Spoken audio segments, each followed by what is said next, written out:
33 ವರ್ಷದ ಬಳಿಕ ಪುರಸಭೆಯ 6ನೇ ವಾರ್ಡ್ನ ಹೌಸಿಂಗ್ ಬೋರ್ಡ್ ಕಾಲೋನಿಯ 140 ಮನೆಗಳ ಪೈಕಿ 96 ಮನೆಗಳಿಗೆ ಕೊಳಗೇರಿ ಅಭಿವೃದ್ಧಿ ಮಂಡಳಿಯಿಂದ ಹಕ್ಕುಪತ್ರ ವಿತರಣೆ ಮಾಡಲಾಯಿತು. ಶಾಸಕ ಬಾಲಕೃಷ್ಣ, ಪುರಸಭೆ ಮಾಜಿ ಅಧ್ಯಕ್ಷ ಕೋಟೆ ಮೋಹನ್, ಮಾಜಿ ಸದಸ್ಯೆ ಭಾಗ್ಯಲಕ್ಷ್ಮಿ ಸಹನಾ, ಟಿಎಪಿಸಿಎಂಎಸ್ ನಿರ್ದೇಶಕ ಅನಿಲ್, ಮುಖಂಡರಾದ ಡಿಶ್ ಗಿರೀಶ್ ಕುಮಾರ್, ಮಂಜುನಾಥ್, ಮುಖ್ಯಾಧಿಕಾರಿ ಯತೀಶ್, ಕರ್ನಾಟಕ ಕೊಳಗೇರಿ ಅಭಿವೃದ್ಧಿ ಮಂಡಳಿ ಅಧಿಕಾರಿಗಳಾದ ಕುಮಾರ್, ಈಶ್ವರ್, ಮಹಾದೇವ್, ಜ್ಯೋತ್ಸನಾ, ಶ್ರೀರಾಮ್, ಸೋಮನಾಥ್ ಸೇರಿದಂತೆ ವಾರ್ಡಿನ ಸಾರ್ವಜನಿಕರು ಹಾಗೂ ಹಕ್ಕುಪತ್ರ ಪಡೆಯುವಂತಹ ಮನೆಯ ಮಾಲೀಕರು ಇದೇ ವೇಳೆ ಉಪಸ್ಥಿತರಿದ್ದರು. ಒಂದು ವಾತಾವರಣ ಸಿಗ್ತಕ್ಕಂಥದಕ್ಕೆ ಅದನ್ನು ಕೂಡ ಅವಕಾಶವನ್ನ ಕಲ್ಪಿಸ್ಕೊಡ್ತೀವಿ ಅಂತ ಈ ಸಂದರ್ಭದಲ್ಲಿ ಇವತ್ತು ಆಮೇಲೆ ಯುಜಿಡಿ ಏನಾಗಿದೆ, ನಾವು 120 ಪ್ರಪೋಸಲ್ ಕೊಟ್ಟಿದ್ದೀವಿ ಗೌರ್ಮೆಂಟ್ಗೆ. ಚಂದ್ರಾಯಪಟ್ಟಣ ನಗರ ದೇಶ ವಿಸ್ತಾರವಾಗಿ ಬೆಳೀತಾ ಇದೆ.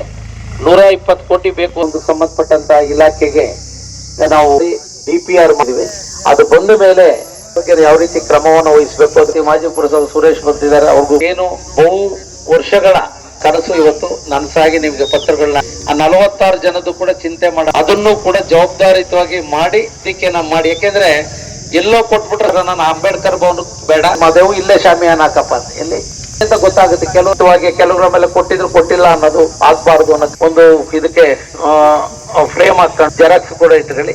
ಬೇಗ ನಿಮ್ಗೆ ಖಾತೆನ ಮಾಡಿಸ್ತಕ್ಕಂಥದಕ್ಕೂ ಕೂಡ ಕ್ರಮವನ್ನ ವಹಿಸ್ತೀವಿ ಅಂತಕ್ಕಂಥ ಮಾತನ್ನು ಕರೆದಲ್ಲಿ ವಿಶೇಷವಾಗಿ ಹೇಳಿ. ಹೌಸಿಂಗ್ ಬೋರ್ಡ್ಗೆ UGD ಸೌಲಭ್ಯ ಇರಲಿಲ್ಲ, ಕಮಿಷನ್ ಇತ್ತಪ್ಪ, ಅದು UGD ಸೌಲಭ್ಯನ ಅವಕಾಶ ಕೂಡ ಮಾಡೋದು. ಹೌಸಿಂಗ್ ಬೋರ್ಡ್ ಅಲ್ಲಿ ವಿಘ್ನೇಶ್ವರ ದೇವಸ್ಥಾನ ಇರಲಿಲ್ಲ, ಪೂರ್ಣ ಅದರ ಜವಾಬ್ದಾರಿ ತಂದು ಅವಕಾಶ ಕೂಡ ಮಾಡಿದೀವಿ. ಸುಂದರವಾದಂತ ಪಾರ್ಕ್ ನಿರ್ಮಾಣ ಮಾಡಿದ್ವಿ, ಅದು ಉದ್ಘಾಟನೆ ಮಾಡಬೇಕು. ಸೂಕ್ತವಾದಂತ ದಿನಾಂಕ ಎಲ್ಲರ ಆಹ್ವಾನಿಸಿ ಅದನ್ನು ಕೂಡ ಜಿಮ್ ಎಕ್ವಿಪ್ಮೆಂಟ್ಸ್ ಎಲ್ಲ ಅಳವಡಿಸಿದೀವಿ.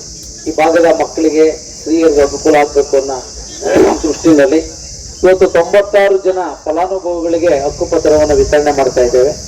ಇನ್ನು ಉಳಿದಿರ್ತಕ್ಕಂಥ 46 ಜನರುಗಳಿಗೆ ಏನಾಗಿದೆ ಅಂದ್ರೆ, ನೀವು ಅಧಿಕೃತವಾಗಿ ಯಾರಿಗೆ ಹಕ್ಕಿತ್ತು, ರೈಟ್ಸ್ ಇತ್ತು, ಅವರಿಂದ ಖರೀದಿ ಮಾಡ್ಕೊಬಿಟ್ಟಿದ್ದೀವಿ, ಅರ್ಥ ಮಾಡ್ಕೊಳ್ಳ. ಇನ್ನು 46 ಜನ ಈಗ ರಾಮಣ್ಣನ್ ಸ್ಯಾಂಕ್ಷನ್ ಆಗಿತ್ತು, ಅನುಕೂಲ ಆಗುತ್ತೆ. ಎರಡನೇ ಸ್ವಲ್ಪ ಸಮಯ ಅಂತ ಹೇಳಲ್ಲ, ಅದನ್ನು ಇದೇ ತರ ಬಂದು ನಿಮ್ ಸಮ್ಮುಖದಲ್ಲಿ ಹಕ್ಕುಪತ್ರಗಳನ್ನ ವಿತರಣೆ ಮಾಡ್ಲಿಕ್ಕೆ ಅವಕಾಶವನ್ನ ಮಾಡ್ಕೊಡ್ತೀವಿ ಅಂತಕ್ಕಂಥದ್ದನ್ನು ಕೂಡ ಹೇಳಲಿಕ್ಕೆ ಬಯಸ್ತಾ ಇದ್ದೇನೆ. 4ಕ್ಕೆ ಮುನ್ಸಿಪಾಲಿಟಿ ಖಾತೆಗಳನ್ನು ಮಾಡಿಸ್ಕೊಡೋಣ. ಈಗ ಹಕ್ಕುಪತ್ರ ಕೊಟ್ಟರೆ ಅದೊಂದೇ ಬಾಕಿ, ಅದನ್ನು ಮುನ್ಸಿಪಾಲಿಟಿಗೆ ಖಾತೆ ಮಾಡ್ತಾ ಅದಕ್ಕೆ ಯಾವುದೇ ನಿಮಗೆ ಖರ್ಚು ವೆಚ್ಚಗಳು ಏನಿರಲ್ಲ, ಅದನ್ನ ಯಾವ ರೀತಿ ಮಾಡ್ಬೇಕು ಅದು ಮಾಡೋಣ. ಇಲ್ಲೇನ್ ಮಾತಾಡ್ತಾ ಇದೀವಿ, ಇಲ್ಲಿ ಒಂದು ಪ್ರಾಂಗಣವನ್ನು ಕೂಡ ನಿರ್ಮಾಣ ಮಾಡಿಸ್ಕೊಡ್ತೀವಿ. ಇದೇ ತರ ಶಾಮಿಯಾನವನ್ನ ಹಾಕಿದ ರೀತಿ ಜೂನ್ 1ನೇ ತಾರೀಕು ಗುದ್ಲಿ ಪೂಜೆ ಮಾಡ್ತೀವಿ.